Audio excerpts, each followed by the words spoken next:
no podía entender cuando la vi en la ventana. Era esa mujer. Es un gusto nuevamente estar en contacto con ustedes. Este es el podcast de No es hora de callar. Bueno, nuestra segunda emisión, nuestro segundo encuentro. Y estos encuentros van a estar de la mano de personas muy valientes, personas que han tenido que afrontar violencia sexual, que han tenido que afrontar muchas dificultades, pero que hoy nos dan un gran ejemplo a todos en Colombia y a toda la gente en el mundo sobre cómo tenemos que ponerle el pecho a la brisa en una situación tan compleja como es la violencia sexual, un tema, un crimen del que nadie hablaba, que nadie visibilizaba y que muchas mujeres nos tuvimos que cargar por tantos años. Y hoy mi invitada es una mujer súper valiente, pero además una lideresa que ha logrado hacer un proceso maravilloso. Empezó ella solita y hoy tiene una cantidad de mujeres que han levantado la voz gracias a su poder y a su valentía. Elsie Serna. Elsie, bienvenida. Gracias, Ginette, muchísimas gracias. Sí, para mí es un gusto, un honor estar aquí una vez más apoyándote en esta lucha intensa que es el defender los derechos de las mujeres víctimas de violencia sexual. Como tú lo decías, Ginette, es muy cierto. Desafortunadamente este hecho nos marcó la vida a muchas mujeres, las cuales aún todavía encontramos mujeres en diferentes regiones del país, en veredas, en municipios, en corregimientos, que no han querido hablar de este tema de violencia sexual, que sus vidas fueron marcadas, porque el ser víctima de violencia sexual es algo que te marca para siempre. Pero hoy por hoy habemos mujeres lideresas, víctimas de ese hecho victimizante, que nos hemos tomado la tarea de sacarlas a ellas de ese lugar donde ellas han querido estar encerradas. Gracias. Bueno, pero yo quiero que la gente que nos escucha, que está con nosotros, sepa quién es Elsie Serna. ¿Quién es Elsie? Elsie Serna Gómez, una mujer empoderada, una mujer víctima de violencia sexual, de desplazamiento y de amenazas, pero que con todo y este proceso que me ha tocado vivir, que me ha tocado luchar, no me he quedado quieta. Empecé, como lo dijo Ginette, empecé sola en el municipio de Agustín Codazzi Cesar hace muchísimos años. Después de conocer a una mujer maravillosa que hoy no está con nosotras, empecé a trabajar el proceso con el tema de violencia sexual. ¿Por qué lo hice? Porque así como ellas, algunas están calladas, que no saben que fueron víctimas de ese hecho, así estuve yo.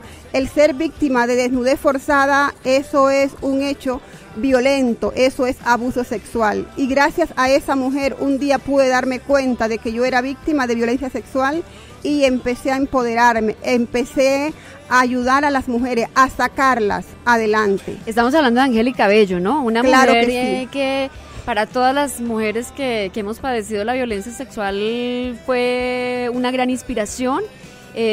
Una mujer que yo me siento muy orgullosa de haber sido la periodista que habló con ella y que sacó su caso a la luz. Lamentablemente Angélica ya no está con nosotros. Angélica se suicidó y se suicidó precisamente por todo este proceso tan fuerte que tenemos que afrontar quienes hemos padecido la violencia sexual, pero también un poco por el abandono del Estado, por la soledad en la que quedamos, por la depresión. Y estoy hablando de como de esa etapa oscura que vivimos todas las personas que hemos afrontado esto, ¿cierto? Y en el caso de Elsie, ¿qué fue lo que ocurrió? No estoy hablando del hecho como tal, sino del contexto en el que estabas tú cuando ocurrió todo el tema de violencia sexual y que te lleva a tener que salir hacia Bogotá. Claro que sí, mira, Ginette, hace muchísimos años, cuando esa época pues no se hablaba de violencia sexual, no se hablaba de que si yo fui víctima tenía mis derechos, no se hablaba de eso, simplemente fui víctima o fuimos víctimas y hasta aquí. Pero gracias a Dios, pues cuando conozco a Angélica Bello, ella me empezó a contar su historia. Ya yo trabajaba en el tema de desplazamiento y ayudaba a víctimas del conflicto, pero no tenía conocimiento de que la desnudez forzada era un hecho victimizante y que yo tenía mis derechos. Oíste, cuando me siento con Angélica Bello, entendí, comprendí muchas cosas. Es cuando decidí tomar la bandera y meterme de lleno en todo este proceso. Elsie, para darle un poco de contexto a la gente, esa desnudez forzada la obligaban a hacer los paramilitares, ¿Sí? ¿En el Cesar? No, Inés, no, en mi época fue con la guerrilla de la FARC. Con la guerrilla de las FARC, Sí, que obligaban a las sí. mujeres donde ellos hacían presencia. Es correcto, sí. Cierto está en algo de que ellos dijeron cuando estaba en el tema del proceso de paz, de que ellos no abusaban de las mujeres. Pero sí, en muchas ocasiones sí lo hicieron. E incluso la desnudez forzada era algo que ellos utilizaban cuando llegaban a una vereda, cuando llegaban a una casa. Por lo menos yo fui secuestrada dentro de mi propia vivienda, junto con mis padres y mis hermanos. Oíste, yo fui la persona que ellos utilizaron para que abriera la puerta de mi casa por si llegaba alguien de mi familiar que estaba por fuera.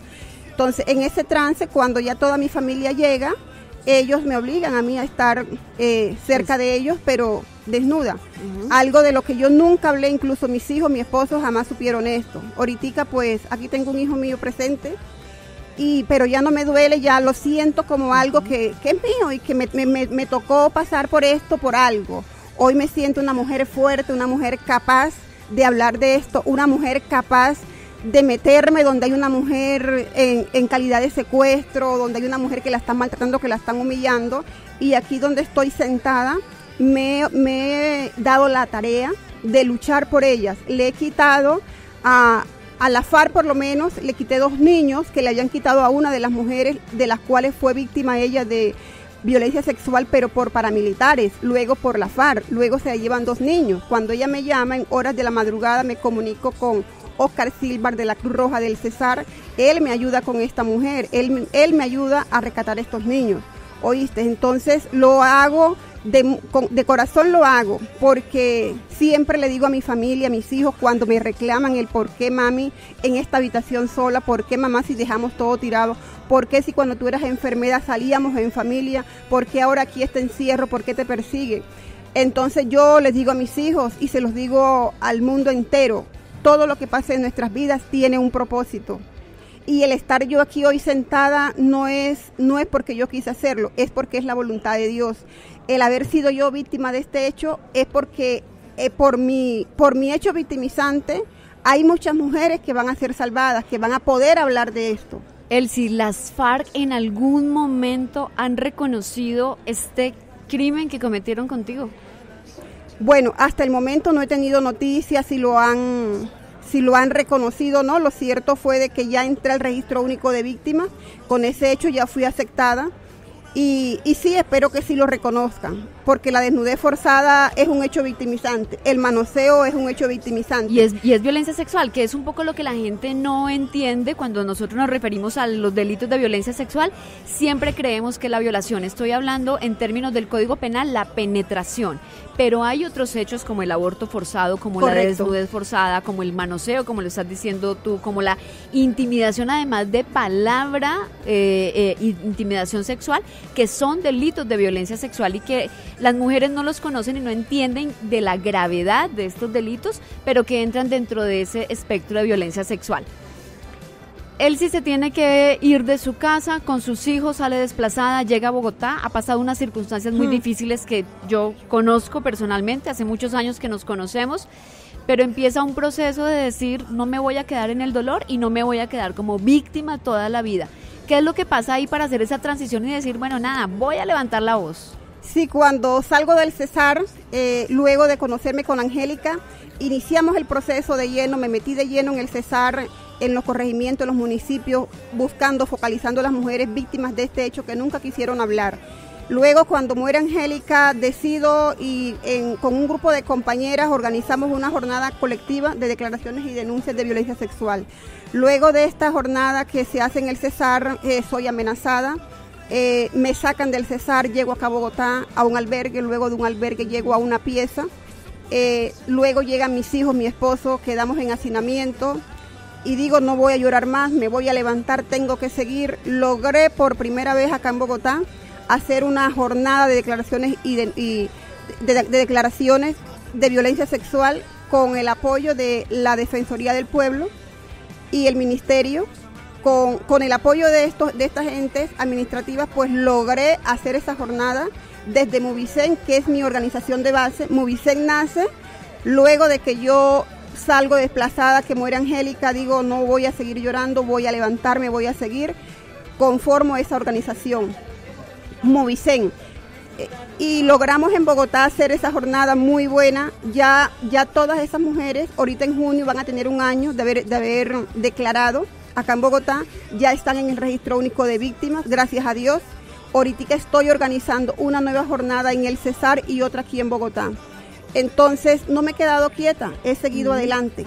Y sé que hoy en día son pocas las mujeres que yo tengo que buscar, ya ellas me buscan, ellas me llaman, se ha formado como una red de mujeres. No tenemos dinero, no tenemos una organización, digamos, de base que me diga a él si aquí hay este dinero para que te transportes, aquí hay este dinero para estas mujeres, no lo tenemos. Pero he logrado desde la Fundación Círculo de Estudios, en cabeza de la doctora Nora Álvarez y Javier Ortiz, han sido las personas que me han dado ese apoyo emocional, el apoyo psicosocial. Logramos hacer en el Cesar desde el mes de noviembre, enero, febrero y marzo, círculos de acompañamiento psicosocial, gracias al apoyo de la Fundación Círculo de Estudios. Y eso es lo que yo quiero resaltar y es lo que ustedes van a seguir escuchando en estos podcasts, y es el valor y la fortaleza de centenares de personas anónimas que hacen un trabajo maravilloso y que cambian la vida de otros centenares de personas. Él sí ha sido muy valiente y muy fuerte, no le ha tocado nada fácil, tiene un problema de seguridad muy complejo en este momento, pero me estaba contando que ya por fin van a aprobar el esquema de seguridad. Pero para despedirnos, Elsie, yo quiero que desde todo ese dolor tan inmenso que tocó afrontar durante tantos años, y hoy desde el poder levantar la voz y empoderar la voz de otra cantidad de mujeres, a esas mujeres y a esos hombres que nos están escuchando, les mandes ese mensaje de que hay que seguir creyendo y que uno sí puede transformar la vida de alguien. Claro que sí podemos transformar la vida de alguien, no de una persona, sino de muchas personas, hombres y mujeres, porque yo tengo la prueba. Hoy en día a mí solamente no me llaman las mujeres a decirme señora Elsie o doctora Elsie, porque algunas me dicen doctora. Yo fui víctima de abuso sexual, nunca quise hablar, pero quiero hacerlo si usted me ayuda. Ya no son solamente mujeres las que me llaman, también son hombres. Ahorita en la jornada que tenemos aquí en Bogotá hay 4 hombres que están dispuestos a hablar de lo que les pasó. En el Cesar hay 7 hombres que están dispuestos a hablar de lo que les pasó. Entonces, no solamente las mujeres, no solamente a una mujer. Con nuestro testimonio, con tu testimonio, podemos ayudar a muchas personas que fueron víctimas de este hecho y que aún están calladas. ¿Cuándo va a ser esa jornada? ¿Para cuándo se piensa más o menos que pueda hacer esa jornada? Bueno, esta jornada está programadita más o menos para el mes de agosto, la del Cesar. Entonces, en agosto estaremos muy pendientes, no es hora de callar, se va a sumar esa jornada. Gracias, Ginette. Y vamos a intentar respaldarle de la forma en que podamos hacerlo. Creo que la mejor forma es siendo un parlante muy poderoso, claro que sí, es lo que podemos hacer. Claro que sí. A ustedes otra vez, gracias, muchas gracias por escuchar estos testimonios. Son testimonios de vida muy importantes para seguir diciendo que es necesario levantar la voz, que es necesario darle poder a la voz, pero sobre todo que es necesario conocer esas historias maravillosas. Elsie, muchas gracias, nos seguiremos viendo. Vamos a conmemorar el 25 de mayo en Barranquilla, ya va a estar esta mujer con otro grupo de mujeres, y a ustedes no olviden, no es hora de callar. Gracias, Ginette, gracias. No, señor, una mujer no se toca.